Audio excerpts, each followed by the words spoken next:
The scent of shame was a bitter thing, like burnt roots and cold ash. Calla knew it better than her own name. It clung to the threadbare wool of her tunic and settled in the hollows of her bones.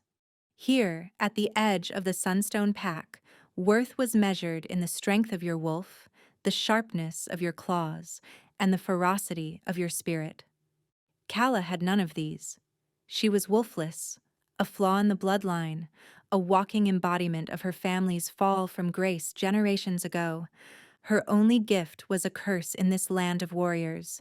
She was a scent weaver. She could smell emotion, the cloying sweetness of false praise, the sharp metallic tang of fear, the deep, earthy musk of loyalty.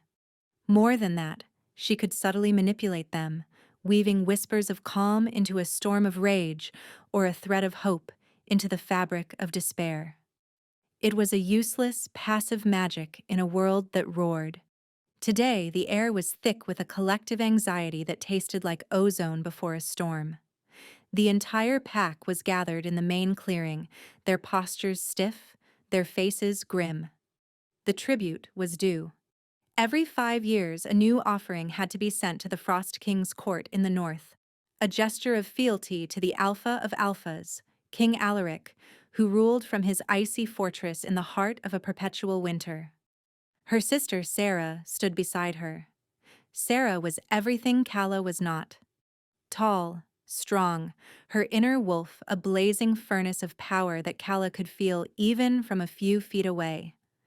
The scent of pride and strength rolled off her in waves, a stark contrast to Calla's own faint aroma of wilting herbs and dust. "Keep your head down," Sarah murmured, her voice a low growl of protection. "Don't let them see you." But it was too late. Alpha Marcus, his face a mask of grim duty, strode to the center of the clearing. His gaze swept over the assembled wolves, lingering on the strongest warriors, the most promising hunters. The tribute was usually one of their finest, a symbol of the pack's might. Then his eyes, cold and calculating, landed on Calla. A murmur rippled through the crowd. The scent of their pity and scorn was a physical blow. She flinched, instinctively trying to make herself smaller. "We send a tribute to honor the Frost King," Alpha Marcus boomed, his voice echoing off the ancient stones that circled the clearing, "to show our unwavering loyalty." But loyalty can be shown in many ways, not just through strength of arms, but through uniqueness. His gaze remained locked on her. Calla's heart hammered against her ribs, a frantic bird trapped in a cage. The metallic scent of her own fear filled her nostrils. "Calla of the fallen house of Cygnus," he declared, and the name of her disgraced ancestors was a fresh wound. "You will be our tribute to King Alaric. Your peculiar talents may be of service to a king who lives in a land without scent." It was a death sentence disguised as an honor. The Frost King's court was a legend, a place of cold, silent dread. The king himself was a phantom, a ruthless ruler shrouded in a magical mist that was said to dull the senses and chill the soul. No tribute had ever returned. They were sent, and they were forgotten. Sarah let out a choked gasp, stepping forward. "Alpha, no, she won't survive it." "My decision is final," Marcus snapped, his authority a crushing weight. He turned his attention back to Calla, a cruel smirk playing on his lips. "You are wolfless, barren, of no use to this pack. Perhaps the Frost King will find a purpose for you, or perhaps he will discard you. Either way, your family's debt to this pack will be paid." The world narrowed to a pinprick of icy terror. She was being sent away, not as an offering, but as refuse. A piece of trash to be thrown away in the hopes it might appease a distant, fearsome god. The scent of shame was no longer a whisper. It was a suffocating shroud, and it tasted like goodbye. The journey north was a blur of gray skies and biting winds. Calla traveled with 2 of Alpha Marcus's guards, stoic wolves who spoke only to give orders. They smelled of grim resolve and a faint, underlying pity they tried to conceal. They knew, as she did, that they were escorting her to her end. They treated her like a ghost already, a specter haunting the space between them. As they traveled deeper into the Frost King's domain, the world began to change. The vibrant scents of the forest, damp earth, pine needles, living things, faded away, replaced by a sterile, chilling emptiness. It was as if the color had been bled from the air itself. A strange, unnatural mist coiled around the skeletal trees, clinging to the ground like a shroud. This was the king's mist, the stuff of legends. Calla's gift, which had been a constant barrage of sensory information her entire life, was now starved. The silence in her scent palette was more deafening than any sound. It left her feeling hollowed out, adrift in a sea of nothingness. The guards, their powerful shifter senses dulled, grew more tense, their hands never straying far from the hilts of their swords. After weeks of travel, they saw it. A jagged shard of black rock and ice tearing a hole in the sky. The fortress of King Alaric. It was not a castle. It was a wound in the landscape, stark and forbidding. The mist was thickest here, swirling around the towers like tormented spirits. There was no scent of life, no smoke from chimneys, no smell of food or beast. Only the cold, clean scent of ice and ancient stone. They were met at the gates by a figure cloaked in gray furs. He was tall and lean, his face harsh, but his eyes held a flicker of weary intelligence. The scent that clung to him was faint but sharp, like winter air and tempered steel. Duty. Unyielding and absolute. "I am Ronan, beta to the king," he said, his voice flat and devoid of warmth. His gaze passed over the Sunstone guards and settled on Calla. There was no curiosity, no pity, only a dispassionate assessment. The tribute. It wasn't a question. "She is Calla," one of her guards said, his voice rough. "She has a unique skill." Ronan's lip twitched, a minuscule movement that might have been a sneer.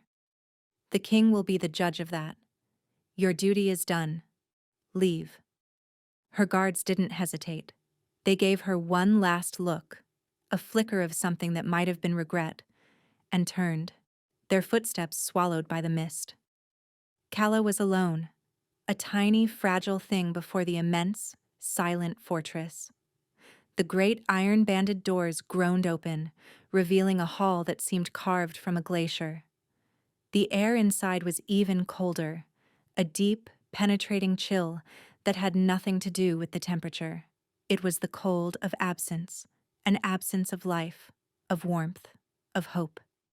"The king does not grant audiences to tributes upon arrival," Ronan stated, his voice echoing in the vast emptiness.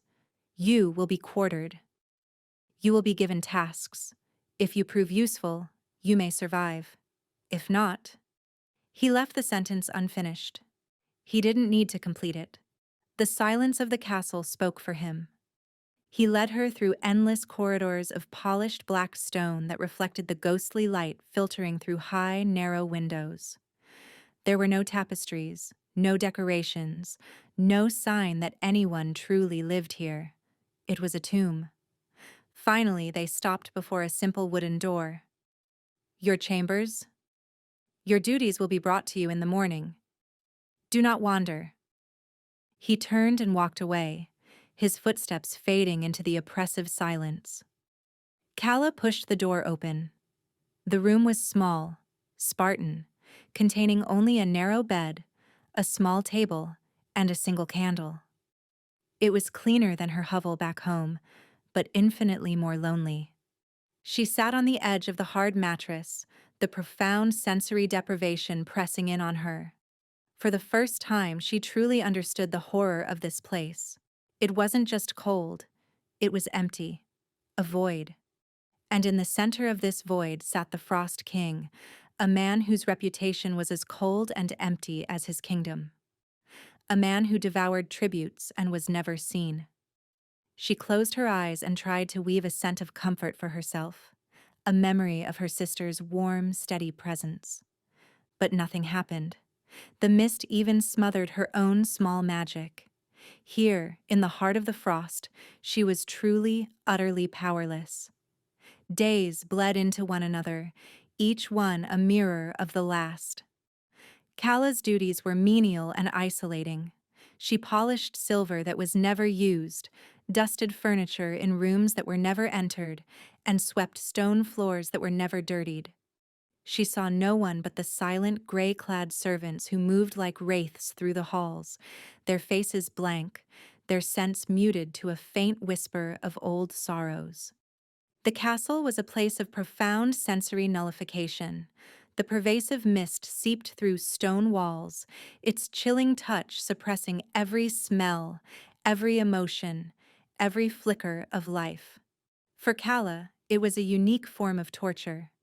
She felt like a part of herself had been amputated, leaving a phantom limb that ached for the input it could no longer receive. She learned about the king through whispers and fearful glances. King Alaric, the Frost King.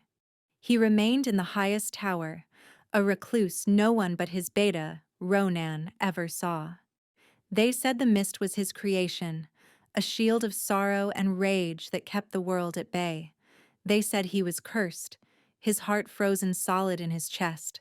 They said he was a monster. Calla didn't know what to believe, but the crushing emptiness of his castle was evidence enough of a deep and terrible wound. This wasn't the home of a tyrant who reveled in power. It was the prison of a man in immense pain. One evening, driven by a desperate need to feel something, anything, she disobeyed Ronan's order. She wandered. She crept through the silent corridors, her soft shoes making no sound on the polished stone. She was drawn upward, toward the source of the cold, toward the king's tower. The higher she climbed, the more intense the chill became. The mist grew thicker, coiling like a living thing. A heavy, ornate door of black wood barred her way at the top of the final staircase. The air here was different. Through the suffocating blanket of the mist, she could feel a sliver of something else. A scent so faint it was barely there, but it was the first real thing she had smelled in weeks. It was the scent of agonizing loneliness, not the simple sadness of being alone, but a vast cosmic solitude, the desolation of a star dying in an empty universe. It was cold and sharp, like shattered glass. Her hand trembled as she reached out, her fingers brushing against the cold wood of the door. She had no right to be here. If she were caught, she would be killed. But that scent, it was a call from a soul in torment, and her own broken soul couldn't help but answer. The door swung inward without a sound. The room beyond was vast and circular, its walls lined with shelves of books that were covered in a thin layer of frost. In the center of the room, seated in a high-backed throne-like chair facing a massive ice-rimmed window, was a man. He was a silhouette against the ghostly twilight filtering through the mist. Large, powerfully built, with a mane of dark hair that fell over his shoulders. He did not move. He did not seem to breathe. He was as still and silent as the statues in the lower halls. This was him, the Frost King. Fear, sharp and immediate, pierced through her curiosity. She should run. She should flee back to her room and pray she was not discovered. But then he spoke, his voice a low rumble that seemed to vibrate in the very stones of the floor. It was not angry. It was weary, heavy with a sorrow that resonated with the scent of his loneliness. "You are the new tribute," he said, not turning.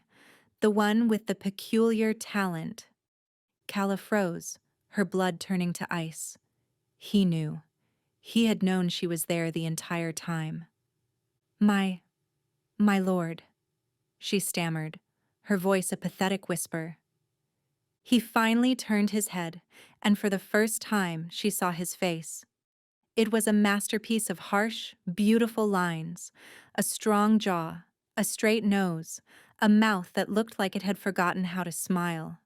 But his eyes were the color of a frozen sky, and in their depths was a storm of pain so profound it stole her breath.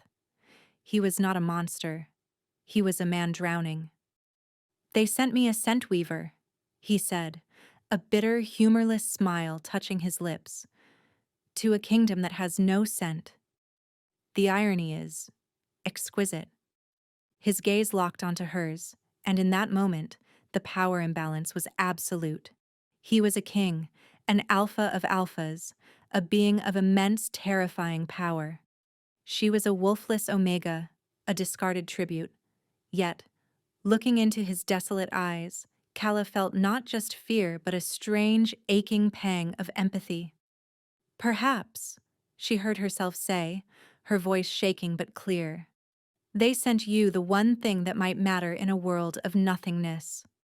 A memory of what was lost." Silence descended thick and heavy. His frozen eyes widened almost imperceptibly. No one had dared to speak to him with such boldness in centuries. He saw not a cowering tribute, but a flicker of defiance, a spark of warmth in his unending winter.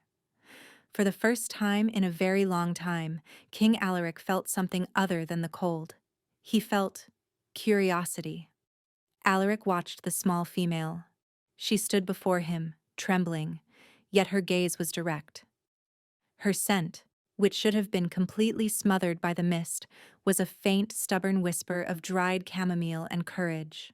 It was the first distinct scent he had registered in years, and it was like hearing a single note of music after a lifetime of silence. His curse, the ever-present mist, was a part of him.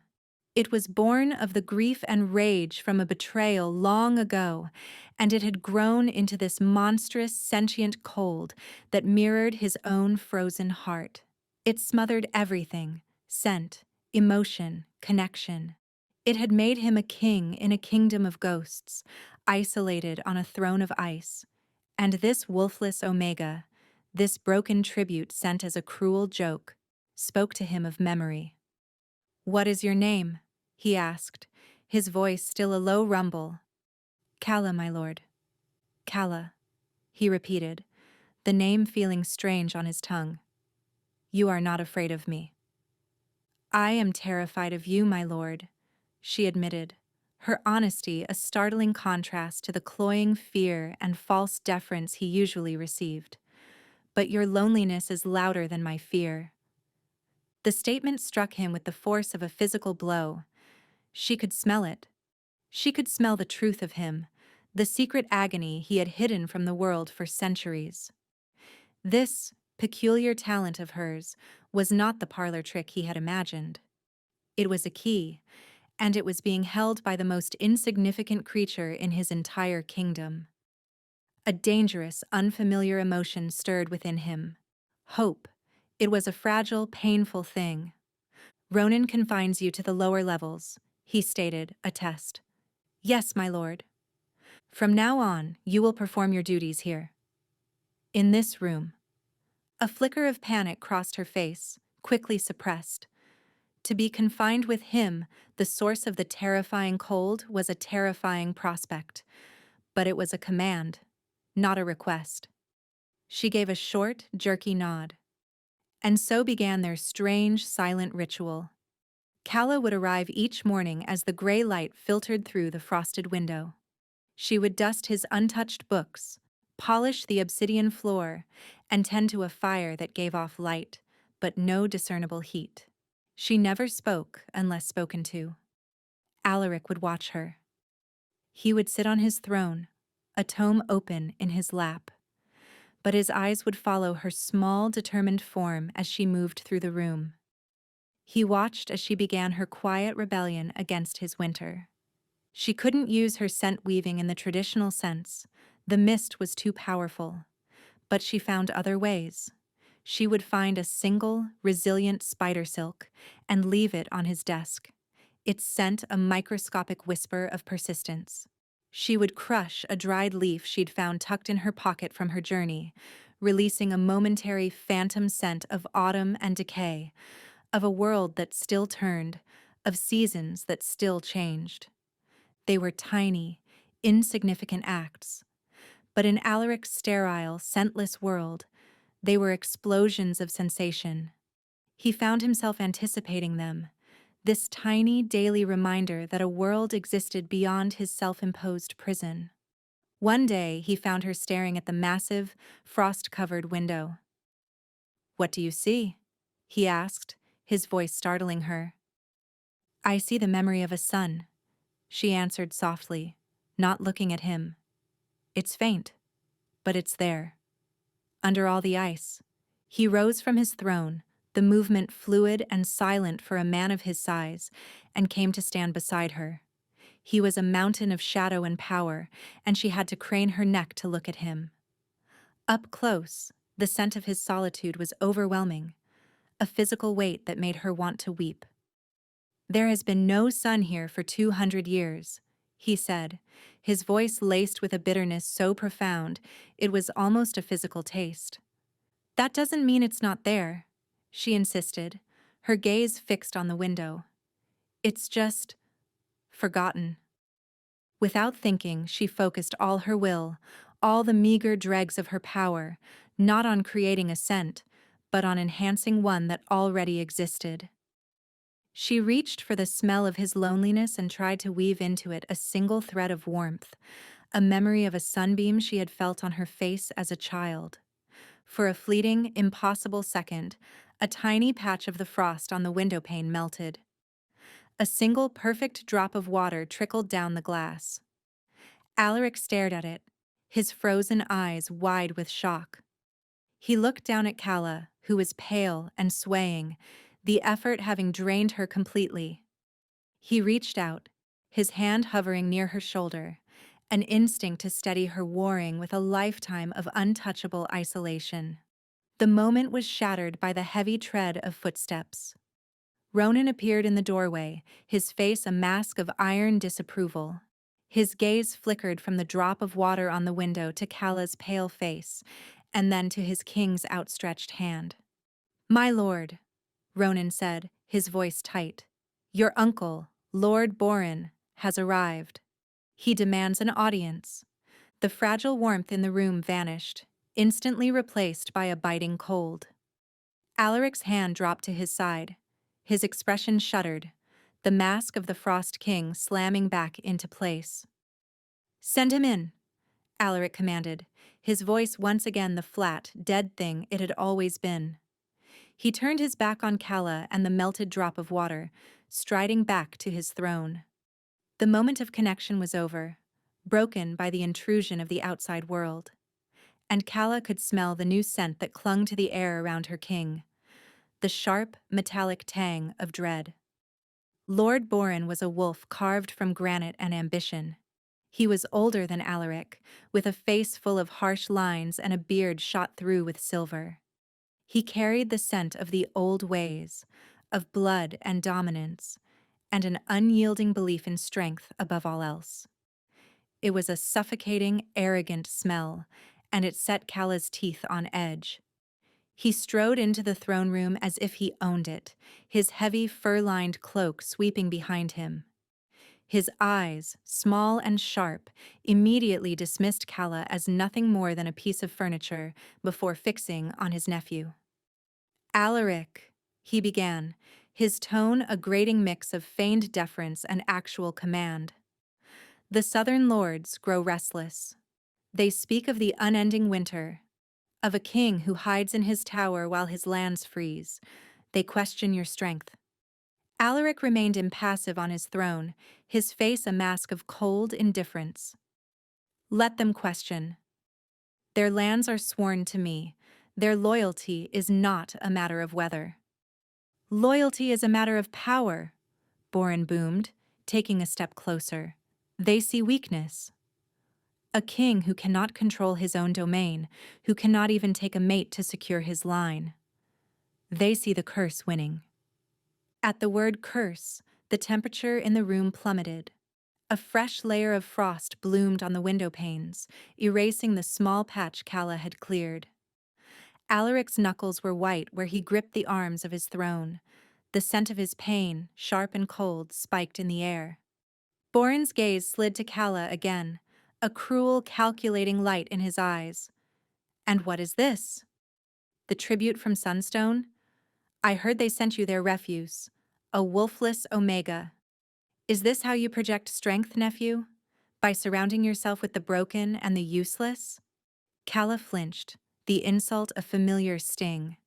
She tried to fade into the shadows, to become invisible. "She is here at my command." Alaric's voice was dangerously quiet, each word a chip of ice. "Her purpose is not your concern." "Everything in this kingdom is my concern," Borin retorted, his scent turning acrid with frustration. "I held this throne for you while you were a boy, reeling from your father's accident. I have guided this kingdom through its darkest days. I will not stand by and watch you let it crumble into ice and memory, because you are too proud to seek a real solution." "And what solution do you propose, uncle?" Alaric asked, a deadly silkiness to his tone.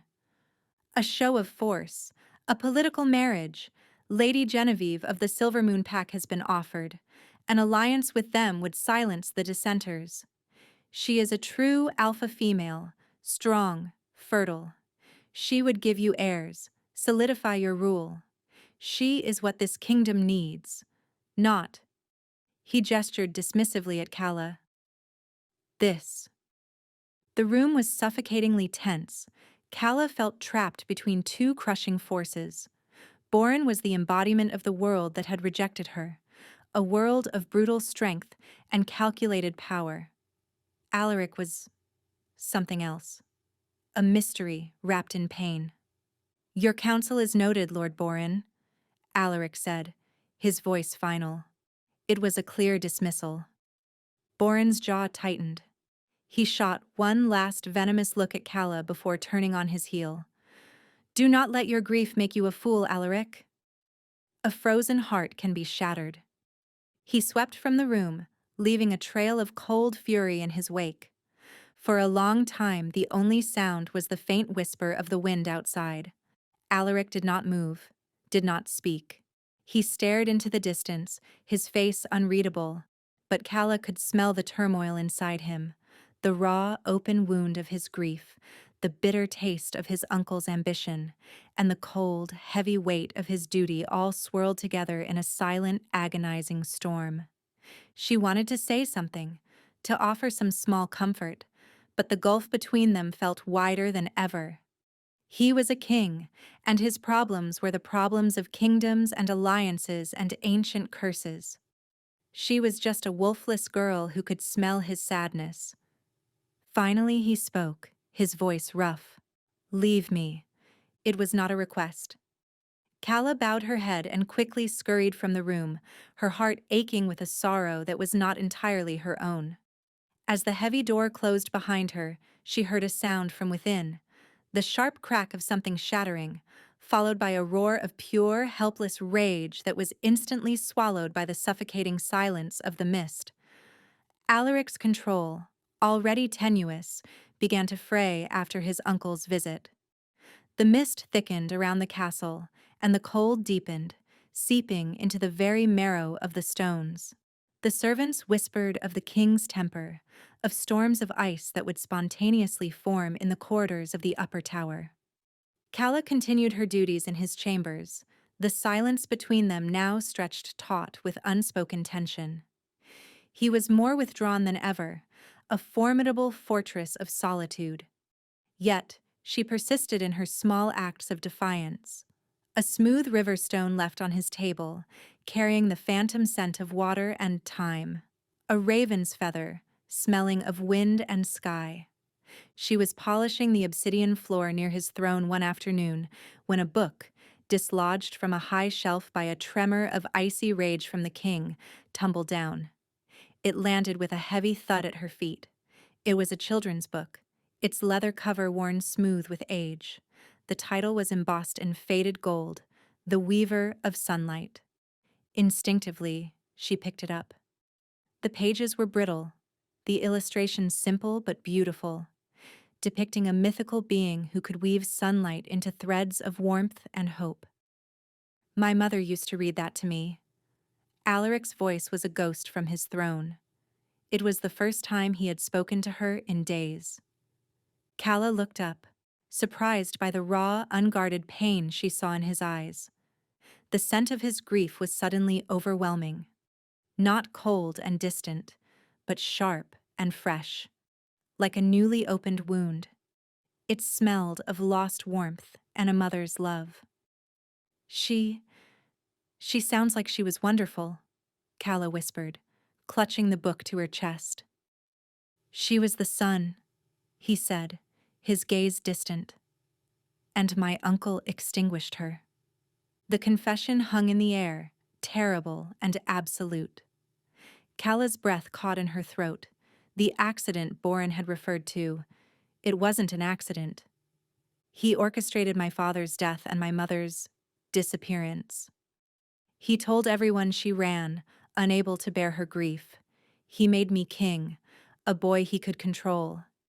He told me my grief was a weakness, that an alpha king must be made of iron and ice. He nurtured my curse. The pieces clicked into place. Borin didn't want to cure the kingdom's winter. He benefited from it. A cold, isolated king was a malleable king. He is wrong, Calla said, her voice trembling with a sudden fierce conviction. Grief is not a weakness. It is a testament to love. To have loved so deeply that the loss of it freezes the world, that is a terrible, beautiful power, my lord. He looked at her then, truly looked at her, and the mask of the Frost King was gone. In its place was a man, lost and hurting, his pain so vast it had swallowed his entire world. No one has ever said that to me, he breathed, his voice hoarse. Driven by an impulse she couldn't explain, Calla took a step closer, and another. She stopped just before him, the book held between them like a shield. Read it to me, he whispered, his request so full of vulnerability it shattered her heart. She hesitated for only a second before sinking to the floor at the foot of his throne. She opened the book, her fingers tracing the faded words. Her voice was soft at first, but it grew stronger as she read the simple tale of the creature who fought darkness not with a sword, but with threads of light. As she read, she did something she hadn't dared to do before. She let her power flow, not fighting the mist, but working with it. She couldn't create the scent of sunlight, but she could weave the memory of it.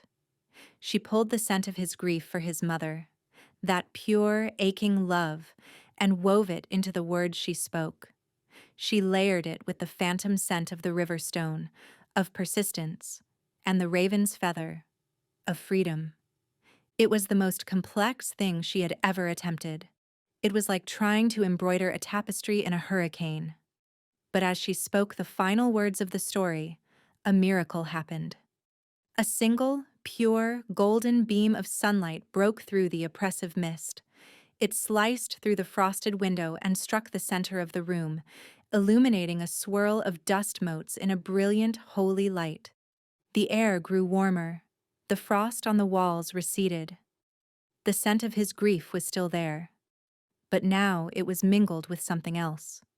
Something new and fragile. The scent of hope. Alaric slowly rose from his throne and stepped into the beam of light. He closed his eyes, tilting his face up to the impossible warmth, a solitary tear tracing a path down his stoic cheek. Calla watched, breathless, her own tears blurring her vision. She had not healed him.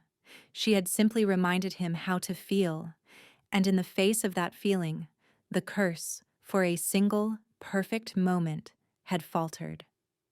The single beam of sunlight did not last. As evening fell, the mist swirled back, and the frost reclaimed the window pane. But something had fundamentally shifted in the cold, silent tower.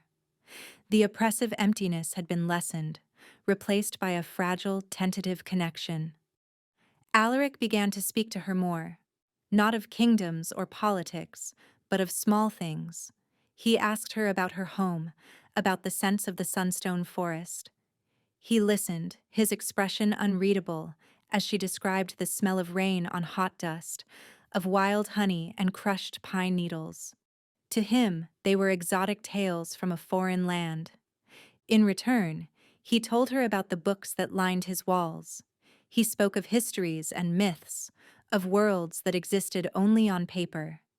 In his centuries of isolation, books had been his only companions. His voice, usually so flat and cold, would gain a quiet resonance when he spoke of them, a flicker of the passion that was buried so deep beneath the ice. One evening, he found her tracing the intricate patterns of frost on the window. "It's beautiful," she murmured, in a sad way. "It's like a map of your pain." "I have never thought of it as beautiful," he said, his voice low beside her. "It is my failure, made visible." "It is not a failure to feel, my lord," she countered gently.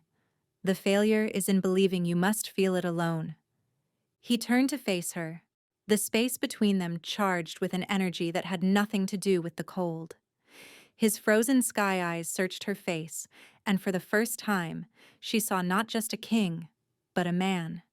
A man starved for a touch, for a kind word, for a single soul who did not fear his winter but dared to step into it.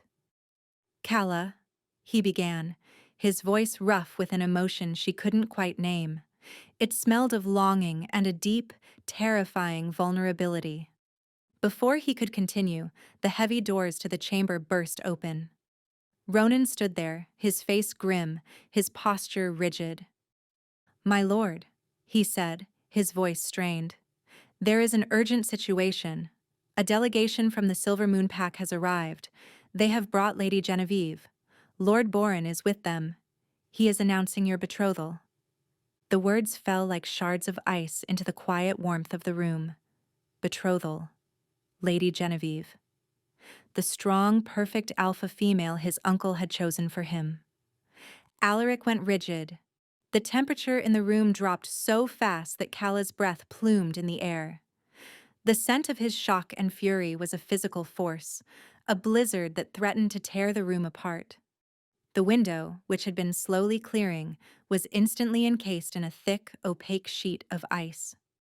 "He would not dare," Alaric snarled, his voice a low, dangerous growl that was more wolf than man.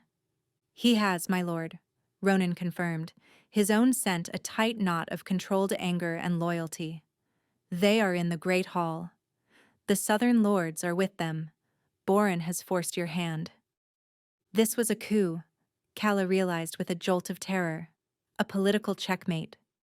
By announcing a betrothal publicly, Borin was boxing Alaric in.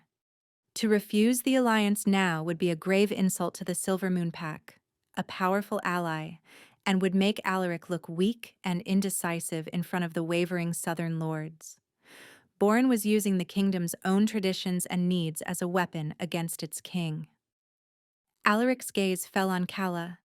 In his eyes, she saw a maelstrom of emotions, rage at his uncle's betrayal, the crushing weight of his duty, and something else. Something that looked devastatingly like despair. The fragile connection they had built, the tiny seedling of hope she had nurtured, was about to be crushed under the heel of political necessity. "Stay here," he commanded, his voice devoid of all warmth once more. The Frost King was back, his armor of ice slamming into place. "Do not leave this room." He swept past Ronan and out of the chamber, his powerful strides echoing down the corridor. The doors boomed shut behind him, leaving Calla alone in the suddenly freezing room. She wrapped her arms around herself, shivering, but it wasn't from the cold. It was from the chilling certainty that Lord Borin would not stop until he had extinguished the tiny spark of warmth she had managed to ignite in his nephew's frozen heart. And if that meant extinguishing her as well, he would not hesitate. Alaric descended the tower stairs, each step a measured beat of fury.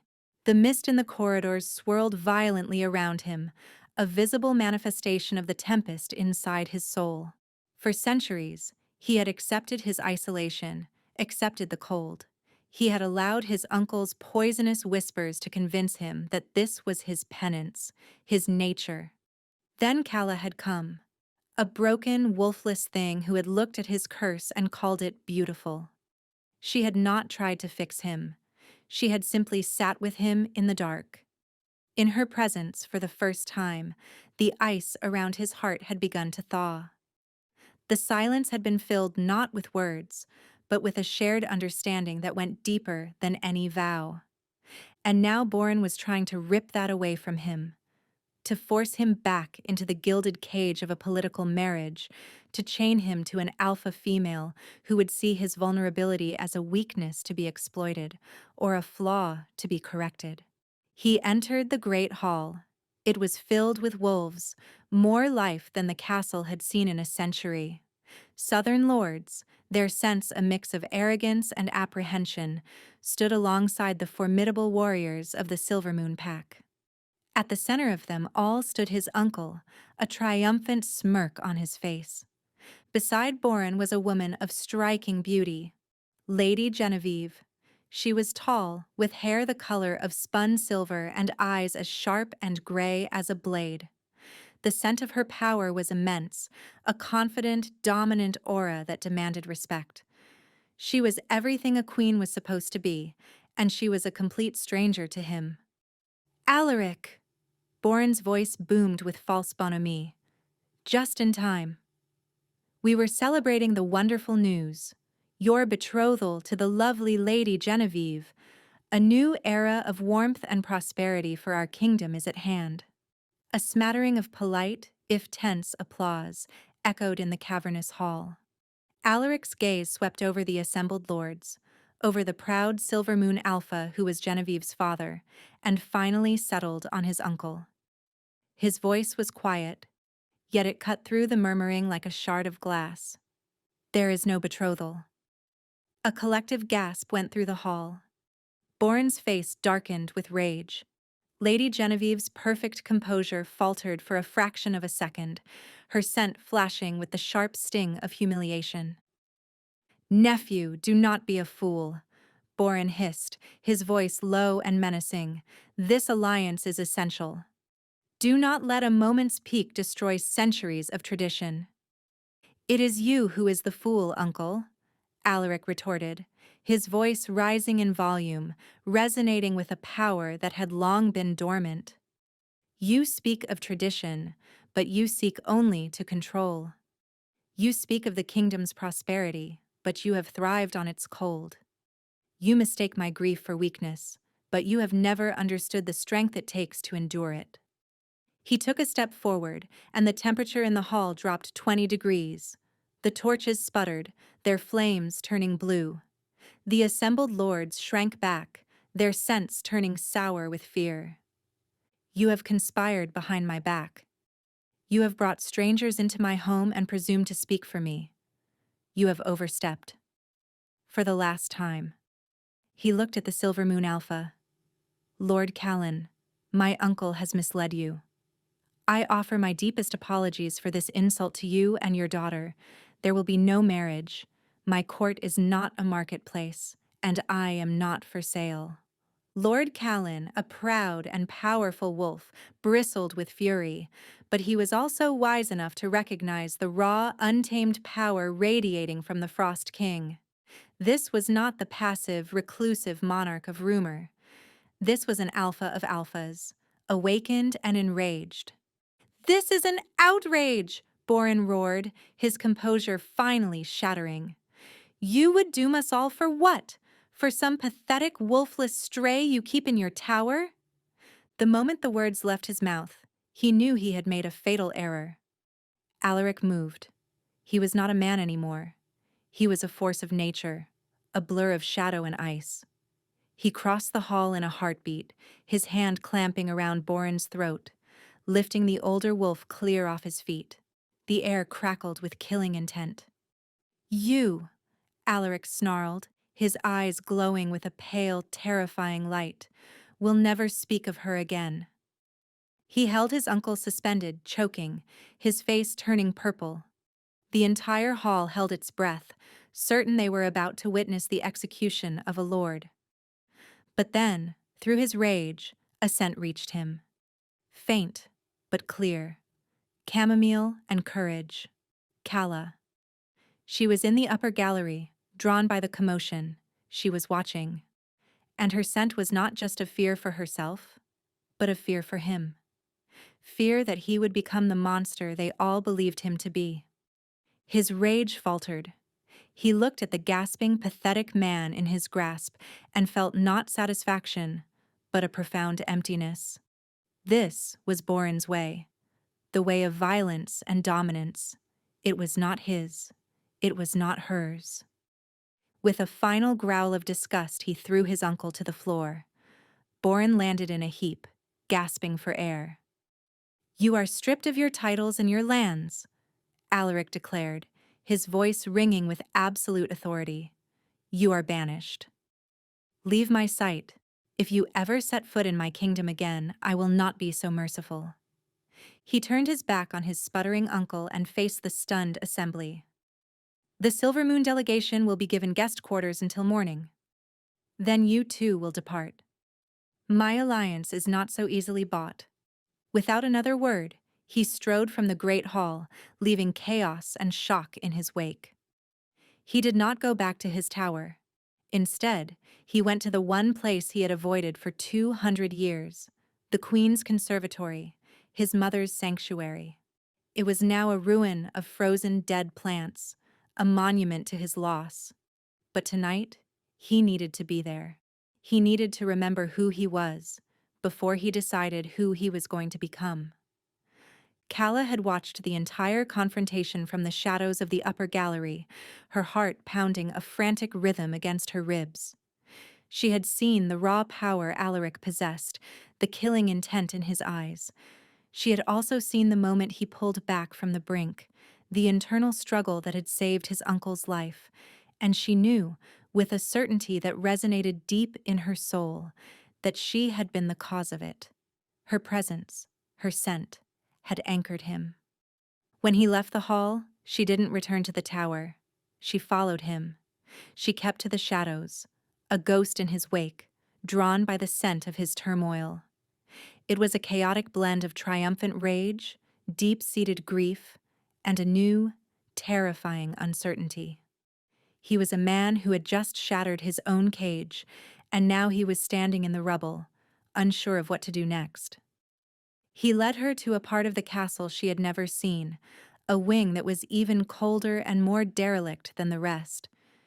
He pushed open a set of crystalline doors, the sound of their cracking like breaking hearts. She peered in after him. It had once been a greenhouse, a conservatory filled with plants. Now it was a graveyard of ice. The glass ceiling was thick with frost, and the skeletal remains of exotic flowers and trees were perfectly preserved in crystal-clear ice, their frozen leaves and petals like delicate glass sculptures. In the center of the room was a stone bench, and Alaric sank onto it, burying his head in his hands. The scent in this room was different. Underneath the fresh agony of the king, there was an older, deeper layer of sorrow. It was the scent of his mother, faint, like a pressed flower in a forgotten book. But it was there, lavender and sunshine, love and life. This had been her place. Calla stepped out of the shadows and into the frozen conservatory. The crunch of her boots on the icy floor made Alaric look up, his eyes wild and haunted. "You followed me," he stated. It was not an accusation. "You smelled lost," she said simply, moving closer. She sat on the bench beside him, though she kept a respectful distance. The cold radiating from him was intense, but she didn't flinch. "This was my mother's," he said, his voice thick. "She could make anything grow, even here in the heart of the north. She said love was its own kind of sunlight." He gave a bitter laugh. "When she was gone, it all froze, just like me." He looked at the frozen plants, at the beautiful dead things that surrounded them. "My uncle was right about one thing. I am my father's son. His grief killed him. Mine is killing a kingdom. No, Calla said, her voice soft but firm. Your grief isn't killing the kingdom. Your belief that you have to carry it alone is. You've built walls of ice around your heart, my lord. But walls don't just keep others out. They imprison you. He turned to look at her, his expression raw. How? How do I tear them down? I have been this way for so long I don't remember how to be anything else. This cold. It is me. No, it's not, she insisted. I have smelled your loneliness. I have smelled your grief. And today, in the great hall, I smelled your rage. But I have also smelled your curiosity, your love for stories, your ache for a memory of the sun. The ice is not you. It is the storm that hides you. She reached out, her movements slow and deliberate, and placed her small, warm hand over his much larger one, where it rested on the icy bench. His hand was as cold as marble. He flinched at the contact, a tremor running through his powerful frame. It was likely the first gentle human touch he had felt in centuries. You don't have to be the Frost King, she whispered, her gaze locked with his. You can just be Alaric. At her touch, at her words, something deep inside him broke. A single hot tear fell from his eye and landed on their joined hands. Where it touched, the ice on the bench hissed and melted. A shuddering breath escaped him. The scent of his loneliness began to recede, replaced by a fragile, terrifyingly new scent. Trust. He didn't pull his hand away. Instead, his fingers, cold and stiff, slowly curled around hers, engulfing her hand in his. The contact was electric, a spark of warmth in the heart of winter. Calla, he breathed, her name a prayer. In that moment, the power dynamic between them ceased to exist. They were not a king and a tribute. They were two broken souls, finding solace in a frozen garden, their shared touch a promise that even the longest winter must eventually end. A new feeling began to bloom between them, more powerful than any curse, more enduring than any frost. It was the scent of a beginning. News of Lord Borin's banishment and the dismissal of the Silver Moon delegation spread through the castle like wildfire. The silent gray servants began to move with a new energy, their muted sense flickering with curiosity and a hesitant hope. The atmosphere in the castle, while still cold, had lost some of its oppressive, tomb-like quality. Alaric was a changed man. The act of defying his uncle had broken a dam within him. He was still quiet, still reserved, but the suffocating aura of desolation that had clung to him was lifting, like a morning fog burning away. He began to emerge from his tower, walking the halls of his own castle for the first time in years. He spoke with the guards, questioned the cooks, and listened to the reports from his beta, Ronan, with a new, sharp attention. Ronan watched this transformation with a mixture of relief and apprehension. He was fiercely loyal to his king, and he hated Borin's influence, but Calla was an unknown variable, an omega, wolfless and from a disgraced line, holding such sway over the most powerful alpha in the world. It was unprecedented. It defied all logic, all tradition. Yet, he could not deny the evidence before him. The king was healing. Calla's role shifted as well. She was no longer a servant, confined to his chambers. She became his shadow, his constant companion. They spent their days in the royal library, a place Alaric had always loved but had used as another form of isolation. Now it became their sanctuary. He would read to her from ancient texts, his deep voice bringing forgotten histories to life. She, in turn, would tell him stories of her own, not grand tales of heroes, but small, intimate stories of the people in her pack, of their hopes and fears, all translated through the language of scent she knew so well. Through her, he began to understand his people not as subjects to be ruled, but as individuals with rich emotional lives. He had been blind to it, deafened by the silence of his mist. She was teaching him a new language. One afternoon, as they sat by the fire in the library, a rare moment of warmth, Alaric looked at her, his expression serious. "My uncle was right about one thing," he said, causing Calla to tense. "The southern lords are restless. My actions in the Great Hall were necessary, but they have created instability. They saw my power, but they also saw me reject a powerful alliance. They will see it as a weakness, an emotional decision." "What will you do?" she asked, her heart sinking. She feared he would say he had to reconsider the marriage to Lady Genevieve. "I am going to hold a royal council," he announced, his gaze steady. "I am summoning all the vassal lords from every corner of the kingdom. They will come to the fortress, and they will meet their king. Not the phantom from the stories, but the man. And—" he paused, reaching out to take her hand, his touch now familiar and warm. "They will meet you." Calla's eyes widened in panic. "Me? But I am nobody. A wolfless omega. They will laugh at you. It will only make things worse." "No," he said, his grip tightening gently. "They will see what I see." That strength is not just measured in the sharpness of claws. They have lived in a world without scent for 200 years. Their senses are dull. Their connections to each other, to their people, are frayed. You, Calla, are the cure. You can teach them to feel again, just as you are teaching me. It was a terrifying, audacious plan to present her, the lowest of the low, as the key to the kingdom's future. It was a direct challenge to the foundations of their society, to the ideals of alpha dominance and physical power.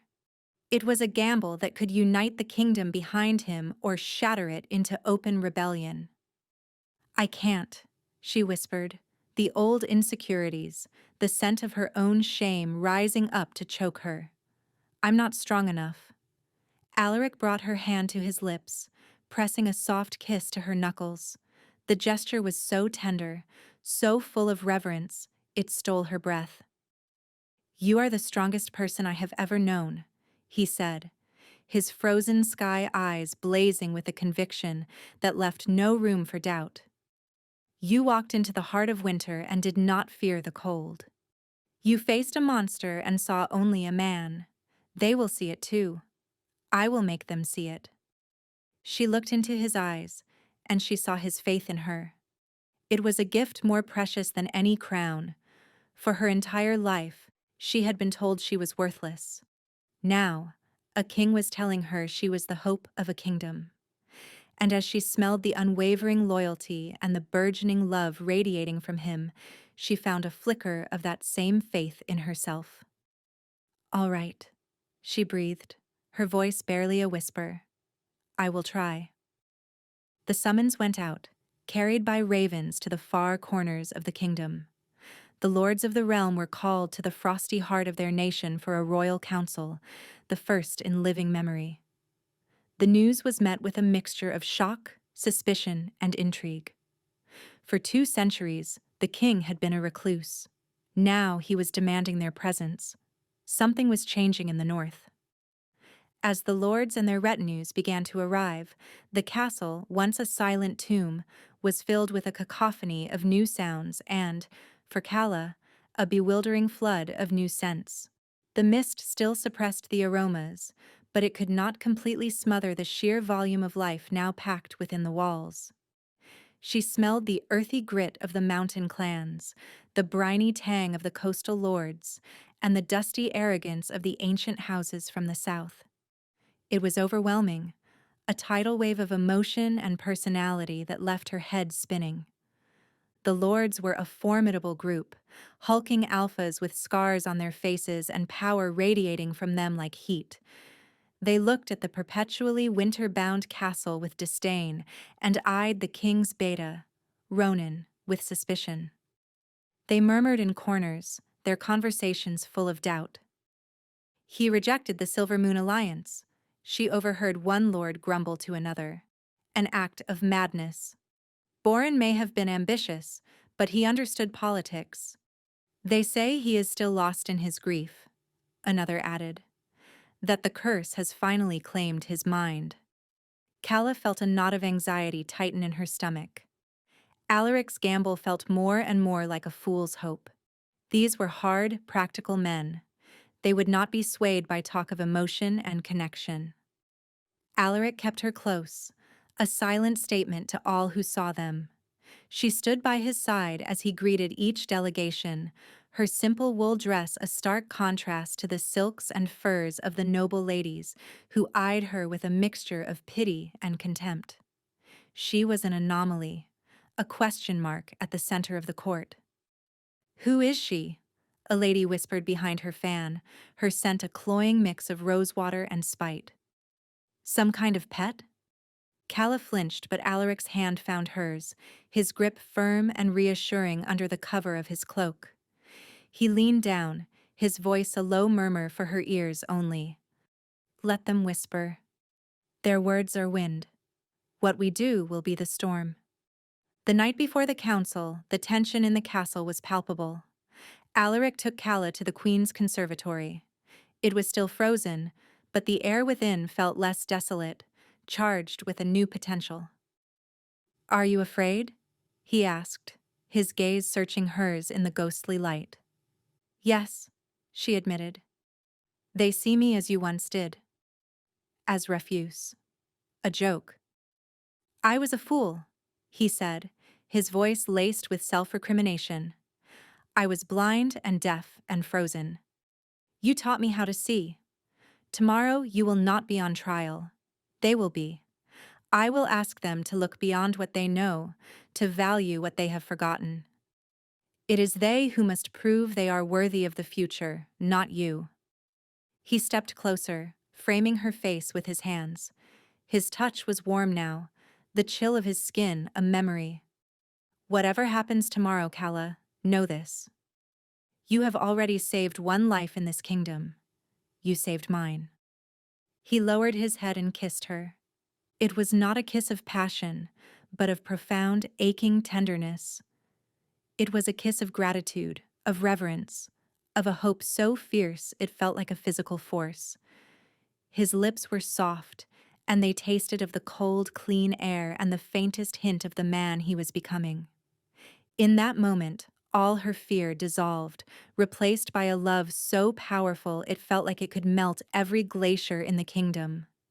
The scent of it filled the frozen conservatory, not chamomile and courage, but sunlight and lavender, earth and sky. It was the scent of two souls finally, irrevocably, finding their home in one another. When he pulled away, his eyes were shining with an emotion that mirrored her own. "The mate bond," he whispered, his voice full of awe. "It's faint, dulled by the mist, but it's there. I can feel you." Calla's heart soared.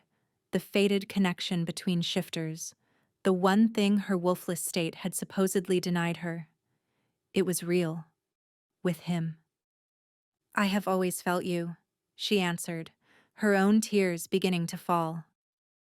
They stood together in the frozen garden, two outcasts bound by a fate that was about to be tested in a hall full of powerful, skeptical wolves.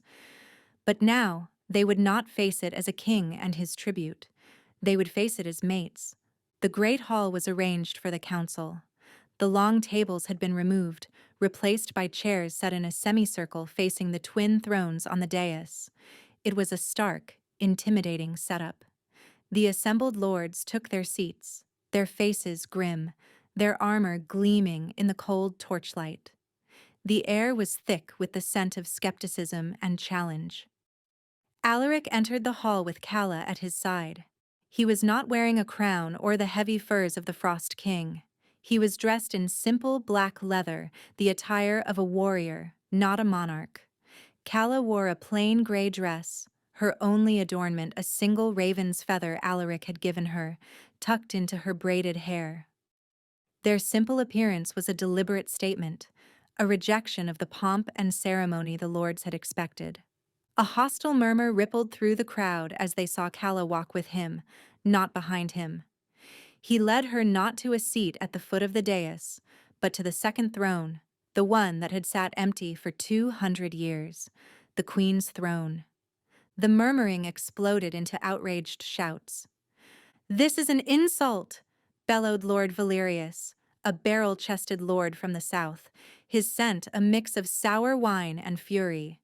"You would place a wolfless Omega on the throne of the queen? She has no station.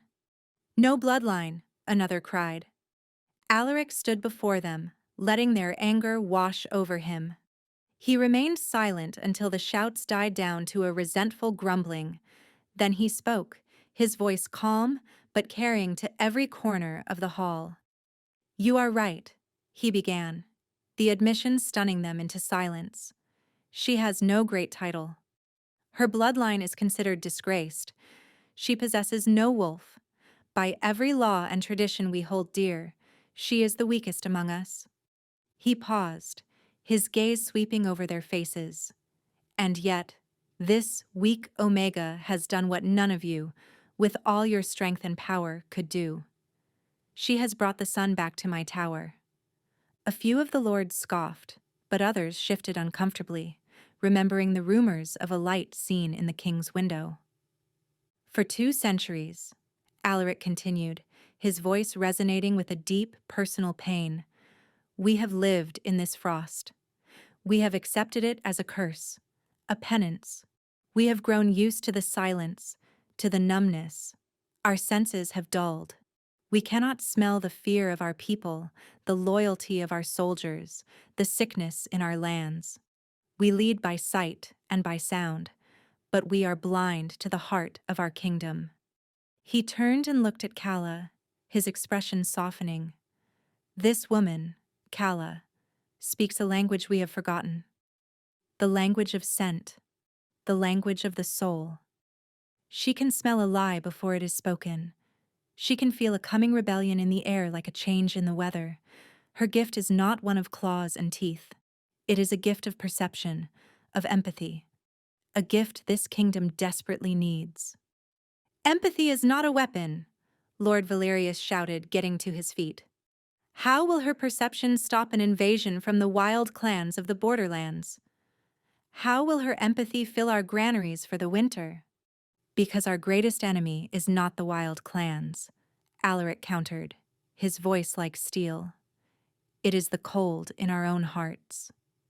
It is the division between us. It is the ambition that leads a wolf to betray his own blood." His eyes flickered with a dangerous light, a clear reference to Borin. "We have valued one kind of strength for too long, and it has led us to this frozen ruin. I offer you a new way, a kingdom that is strong not only in its arms but in its heart. A kingdom that is united not just by fear of its king, but by a genuine connection to one another." He took Calla's hand, holding it up for all to see. "This is my choice. Not as a bride for a political alliance, but as my mate, my queen. She is the future of this kingdom. Her sight will be my guide, and her heart will be its warmth. I ask you to trust me, to trust her, to help us lead you out of this winter." Silence. A deep, profound silence filled the hall. The lords looked from their king, who spoke with a passion they had never seen, to the small, terrified girl on the queen's throne. They were being asked to abandon everything they had ever known, to place their faith in a concept, empathy, that seemed alien and weak. Calla's heart was hammering.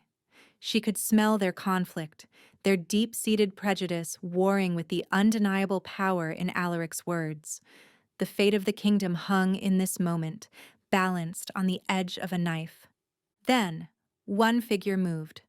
Ronan, the stoic, ever-loyal Beta, who had been standing guard by the dais. He stepped forward, turned to face the assembly, and drew his sword, plunging it tip-first into the stone floor before the thrones. It was the ancient gesture of a Beta renewing his fealty. "I stand with my king." Ronan's voice was rough with emotion. "And my queen." His act broke the spell. One by one, then in twos and threes, other lords rose, the younger ones first, those who had grown up knowing nothing but the cold and yearned for a change. Then, hesitantly, some of the older, wiser lords, who recognized the truth in Alaric's words. They drew their own weapons and pledged their loyalty. Not all of them did. Lord Valyrias and a handful of his southern allies remained seated, their faces thunderous, their scents thick with rebellion. But it was a minority. The tide had turned. Alaric had not won a battle with swords, but with words. He had offered them not a command, but a choice, and most of them had chosen hope. Calla looked at the sea of faces, at the swords planted in the stone, and for the first time in her life, the scent of shame was gone. In its place was the smell of loyalty, of hope, and of a new, fragile respect. She was not just Calla, the wolfless Omega. She was their queen. The aftermath of the council was a flurry of activity. Alaric, invigorated and decisive, worked tirelessly.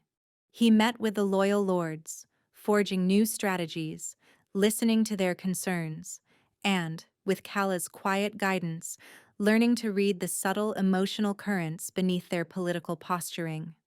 Calla, in turn, found herself in a role she could never have imagined.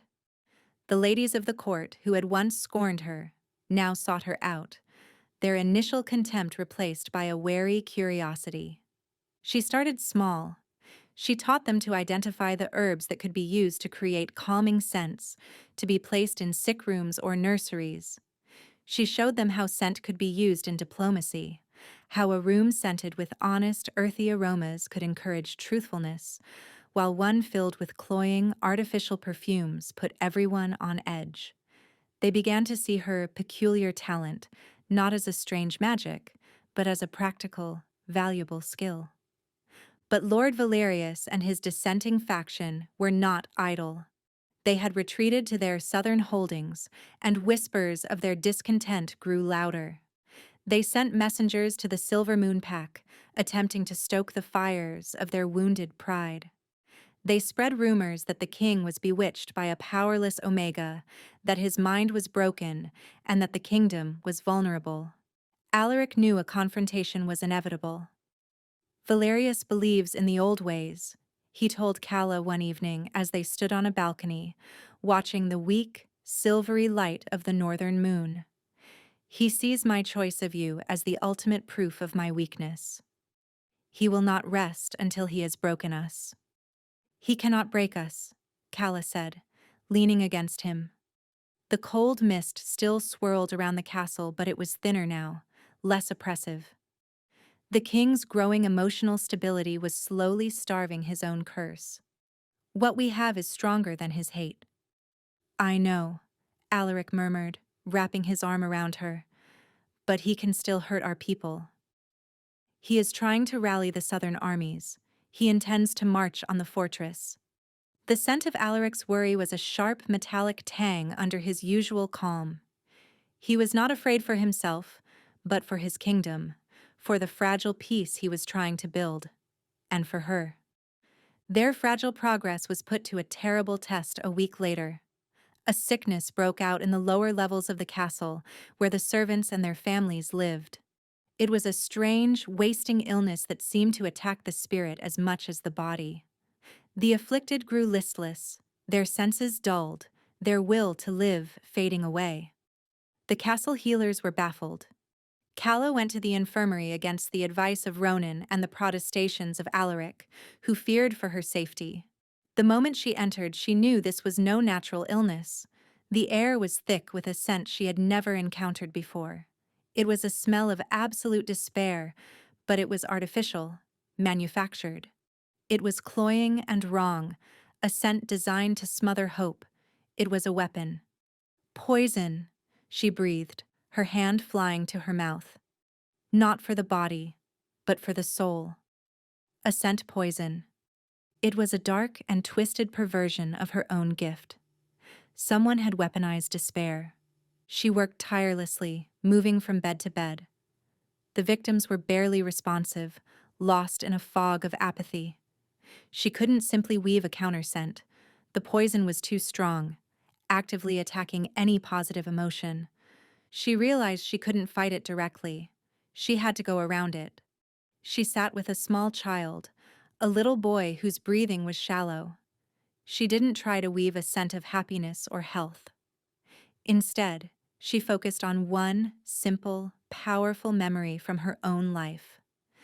The scent of her sister, Sarah, braiding her hair. The smell of clean hair, of Sarah's fierce, protective love, of the sun on the stones outside their home. She didn't project the scent into the room. She wove it directly into the boy's own muted scent, a tiny personal thread of connection. It was incredibly draining, requiring immense concentration.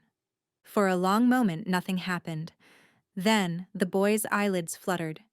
He turned his head toward her, a flicker of recognition in his dull eyes. A single tear rolled down his cheek. He was fighting. It was a start. A tiny victory, but a victory nonetheless. Alaric found her there hours later, pale and exhausted but resolute, still sitting by the child's bed. He saw the flicker of life in the boy's eyes and understood. "Valyrias," he said, his voice a low, deadly growl. "This has his mark. Cruelty disguised as strength." "He didn't just want to undermine your rule," Calla said, her voice weary. "He wanted to prove that my gift, that empathy itself, is a vulnerability that can be attacked and destroyed. He's trying to poison the very idea you are fighting for." Alaric's hands clenched into fists. The rage that emanated from him was a palpable thing, a wave of Arctic cold.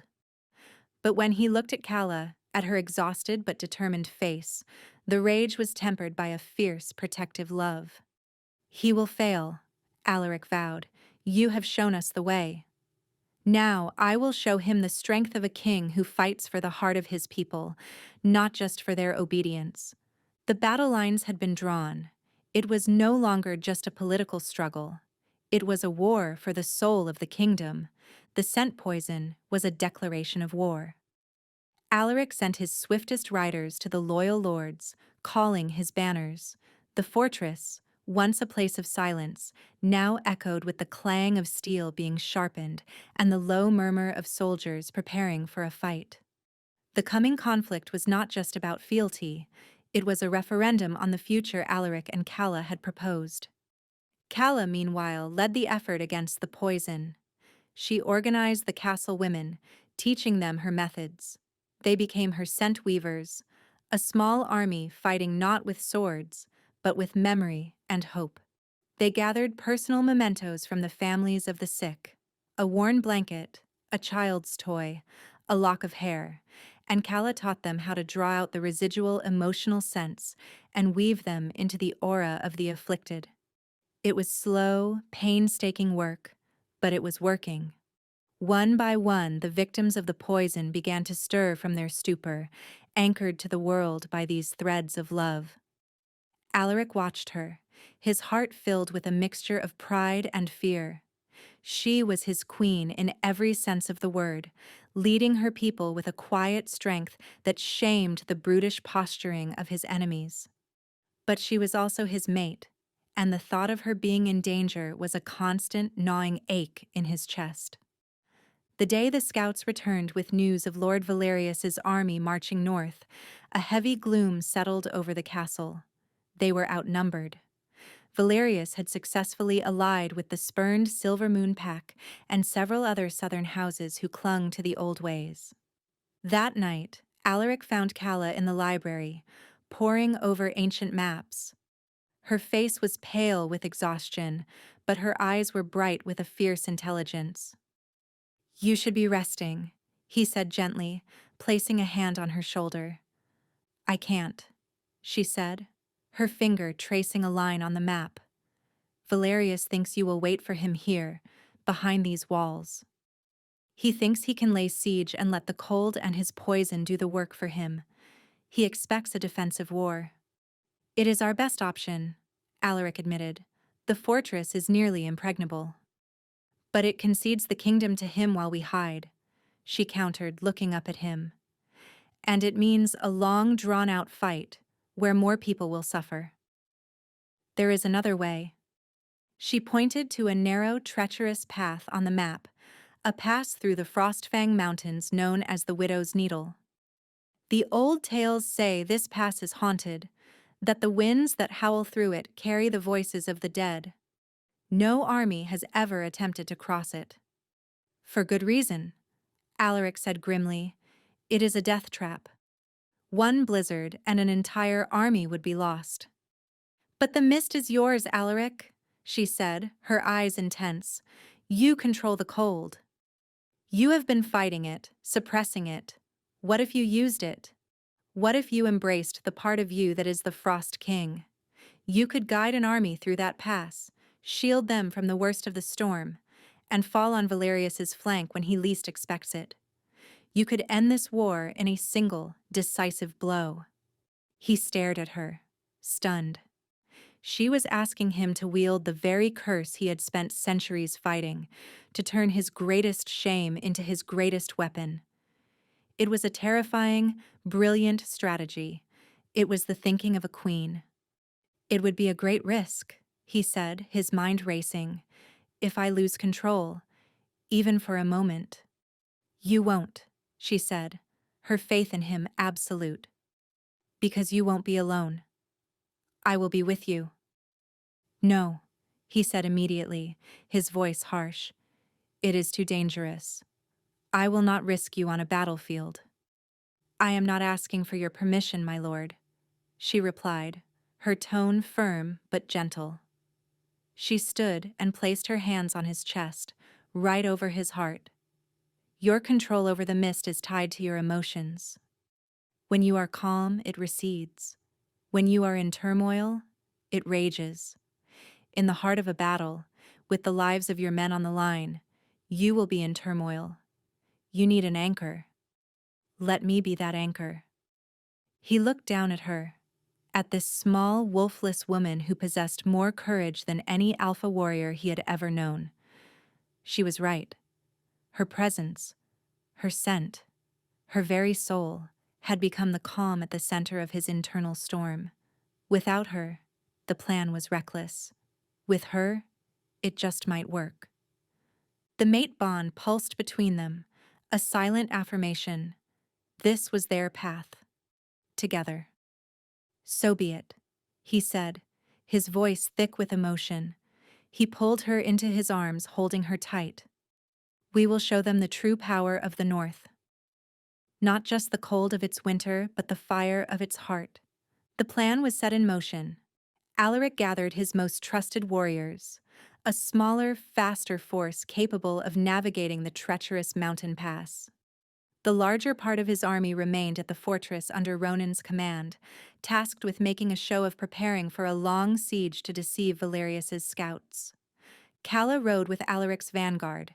Dressed in warm leathers and furs, she was a small, determined figure amidst the towering, battle-hardened wolves. Some of the soldiers looked at her with doubt, but none dared to question the king's command. Alaric himself rode beside her, a protective, formidable presence.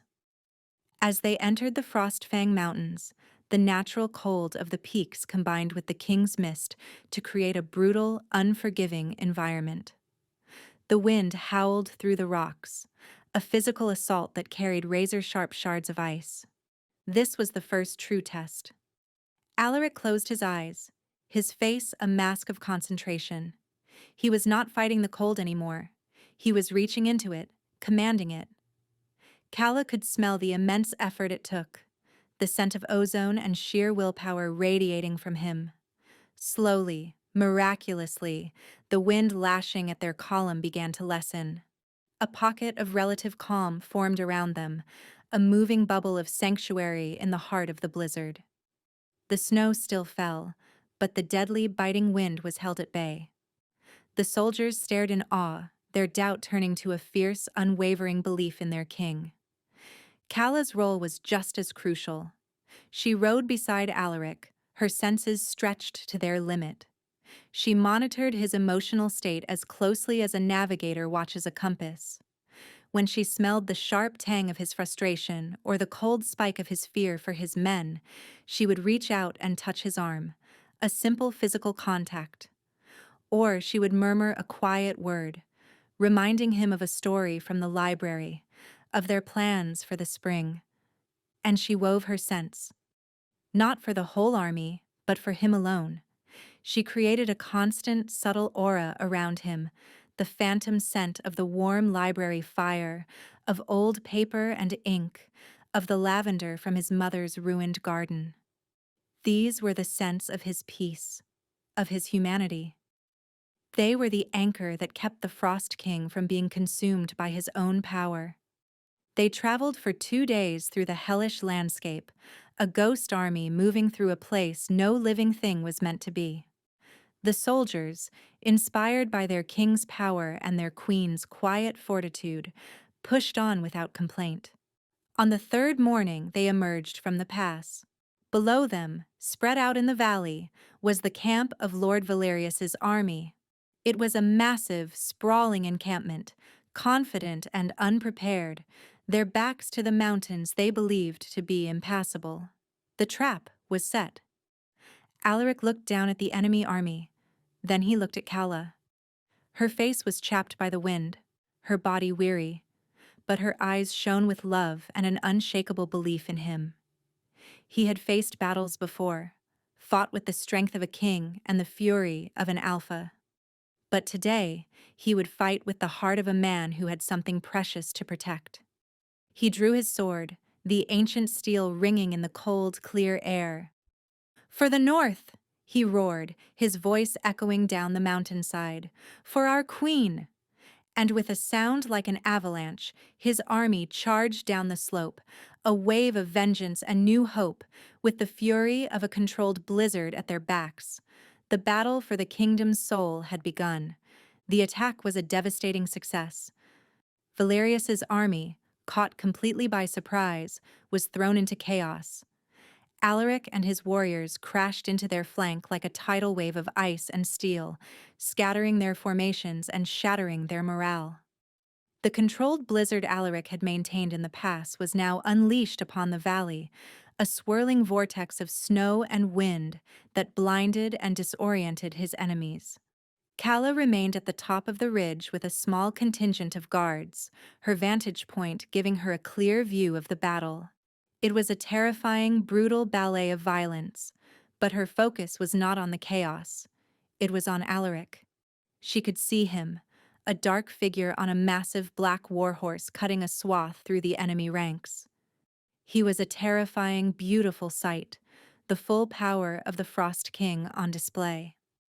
Her task was to maintain his anchor. She closed her eyes, shutting out the sights and sounds of the battle, and focused solely on his scent.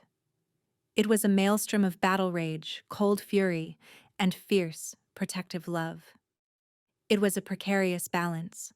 She poured all of her energy into reinforcing the sense of calm, of home, of her, a lifeline of warmth in his storm of violence. The battle raged for over an hour. Alaric's smaller force fought with the ferocity of wolves defending their territory, their morale soaring. They were not just fighting for a king. They were fighting for a future they had just begun to believe in. Finally, the enemy lines broke completely. Soldiers began throwing down their weapons and surrendering, while others fled into the disorienting blizzard. Victory was at hand. But Lord Valyrias was not yet defeated. Calla saw him, rallying a small group of his most loyal houseguard, not to flee, but to charge directly toward Alaric. It was a desperate, suicidal move, but Valyrias's scent was a toxic brew of pure, nihilistic hatred. If he was going to die, he would take the king with him. "He's going for Alaric!" Calla cried to her guards. Fear, cold and sharp, pierced her concentration. For a moment, her focus on Alaric wavered, her own terror overwhelming her. Down in the valley, Alaric felt the shift instantly. The warm, steadying anchor in his mind flickered. The blizzard, which he had been keeping focused on the enemy flanks, suddenly raged out of control, the temperature dropping to deadly levels, affecting his own men as well as the enemy. He faltered, a wave of icy cold washing through his own veins, a backlash from his overextended power. It was the opening Valyrias needed. He crashed into Alaric, his sword a blur of silver. Alaric, caught off balance, managed to parry the blow, but the force of it knocked him from his horse. He landed hard on the frozen ground, the breath driven from his lungs. Before he could recover, Valyrias was upon him, his face a mask of triumphant fury. "The kingdom needs a true alpha!" Valyrias roared, raising his sword for a final killing blow. "Not a lovesick fool!" From her position on the ridge, Calla watched in horror. The guards were moving to protect her, to pull her back. But she shook them off. She couldn't fight. She couldn't physically intervene, but she was not helpless. She screamed his name. "Alaric!" Then she did the most dangerous thing she had ever attempted. She didn't just project a scent. She gathered every ounce of her love for him, every memory of their time together, every hope for their future, and she flung it at him, a raw, concentrated bolt of pure emotion. It was not a weave. It was a physical force, a soul-deep cry. She poured all of herself into that single, desperate act. The effort tore through her, and she collapsed to her knees, the world going gray at the edges of her vision. Down below, the bolt of emotion struck Alaric like lightning. It cut through the cold, the pain, the chaos of the battle. It was Calla. Her love, her life, her very essence flooding his senses. It was a fire in his frozen veins, a supernova in his soul. The mist around him didn't just rage, it solidified. Shards of black ice, sharp as obsidian, erupted from the ground around him, forming a protective cage. Valyrias's sword, descending for the kill, shattered against the impossible barrier. Valyrias stared in shock, his attack thwarted. Alaric rose to his feet, his eyes glowing with a terrifying, otherworldly light. He was no longer just channeling the mist. He was the mist. He was the winter.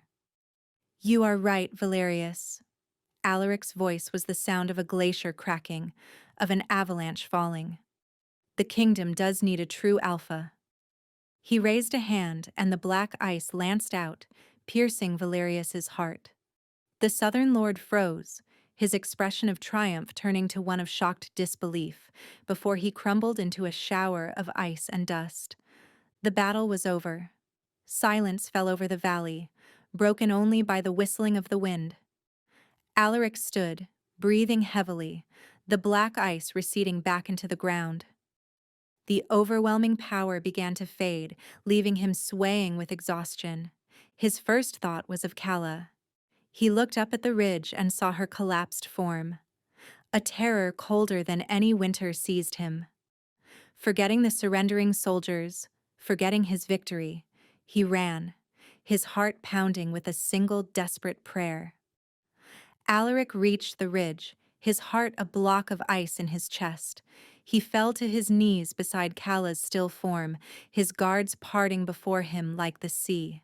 Her skin was ashen, her breathing shallow, the vibrant scent of her, that constant whisper of chamomile and courage, was terrifyingly faint. "Calla," he breathed, his voice breaking. He gathered her into his arms.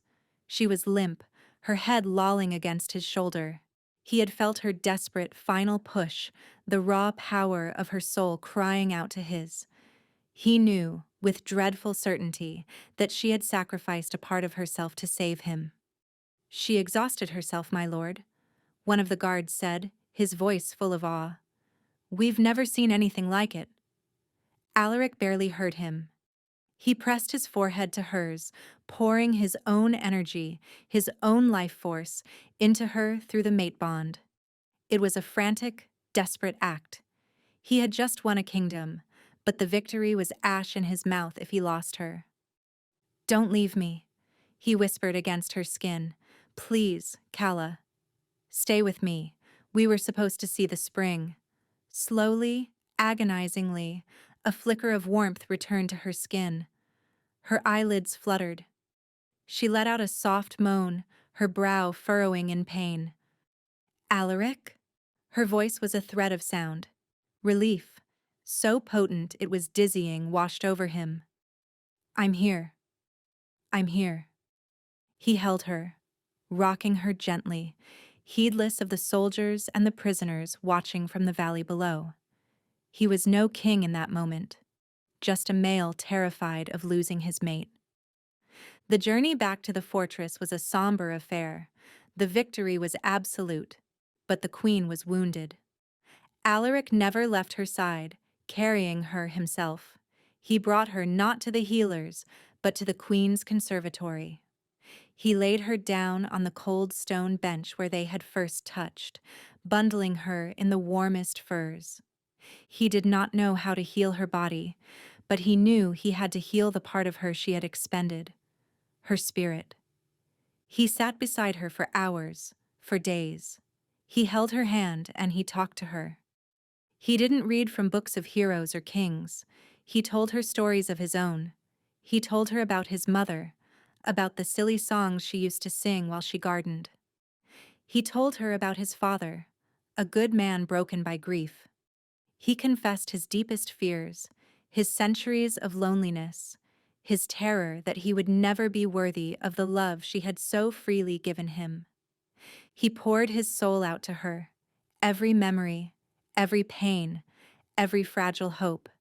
And as he spoke, he focused on the sense of his stories, weaving them for her just as she had always done for him. He offered her the scent of his mother's lavender, of his father's leathery workshop, of his own unwavering, absolute love. He did not know if it was working. She remained pale and weak, drifting in and out of consciousness. The mist around the castle, no longer under his conscious control, swirled thick and heavy again, mirroring his fear and despair. The brief hope that had bloomed in the kingdom began to wither. The king had won the battle, the whispers said, but he was losing his queen, and with her, he was losing himself all over again. On the third day, Ronan entered the conservatory, his face etched with worry. My lord, the men are growing restless. The prisoners need to be dealt with. The kingdom needs its king. The kingdom has a king, Alaric said, not taking his eyes off Calla's face. He is sitting right here, and he will not leave his queen. Just then, Calla's fingers twitched in his. Her eyes opened, no longer clouded with pain, but clear and lucid. She looked at him, a faint smile touching her lips. A king also needs to eat. Tears streamed down Alaric's face, hot and cleansing. He lowered his head, pressing his lips to her hand, his shoulders shaking with relief. She was weak, but she was back. Her inner light, though dimmed, had not been extinguished. As he held her hand, a strange warmth spread from their joined fingers. He looked down. On the frozen stalk of a long-dead rosebush beside the bench, a single, impossible bud was beginning to form. The ice around its stem was melting. Calla had not just saved him on the battlefield. Her sacrifice, and his subsequent outpouring of love and memory, had done something more. It had planted a seed in the heart of the unending winter. The true healing of the land was finally beginning. Calla's recovery was slow, but steady.